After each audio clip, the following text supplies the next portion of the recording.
Second video of the day. So let's talk about the Switch 2, shall we? I actually think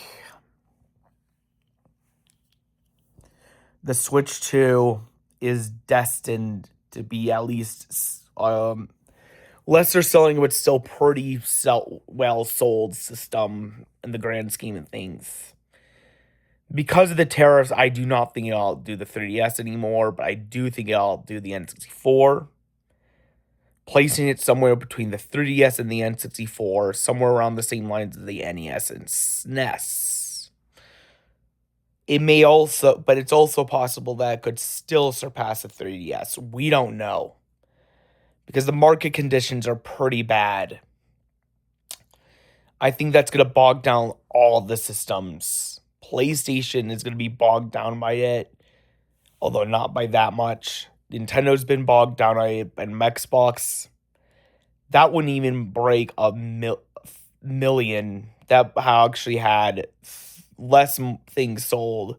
Some Kid Fisher Connect Smart thing that could be connected to your TV. Yeah, that was in the video games for sales report charts, and it was so stupid. It's embarrassing what Xbox is doing. They need to do better next gen if they have a next gen. I do think they'll still make a next Xbox, but it's probably going to be more of a Steam Machine competitor than it is a PlayStation competitor. Just watch. That's the reason why I think Atari needs to make a comeback. Because Sony needs another system like the PlayStation to compete with them. So that way we can have healthy competition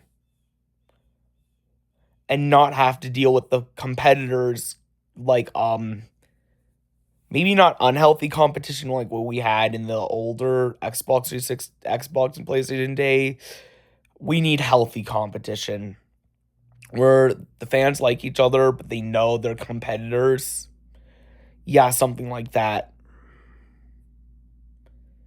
But other than that, because we don't want to give Sony too much control to the point where they price their system absurdly high. I do like PlayStation though, I really do, but you have to realize that's what happened with Atari back in the day in the 80s. They're given too much control, and as such, the industry crashed. And, well, we don't want that to happen again. I do think the AAA industry is crashing because indie games are doing better, and there's Japanese video games that are doing better. But the economic situation, I will say, will bog down both the PlayStation and the Switch 2 a bit, but not to the point where it's bogging down Microsoft. I do think the Switch 2 will be a success, not as successful as the one. I don't think it will be a failure, but I do think that there'll be a lot of people throughout the lifespan thinking it's a failure, not realizing people are still buying it until it's too late. And it's already sold like 30 million units a certain time. So I do think the Switch 2 will succeed, possibly. See ya. Bye.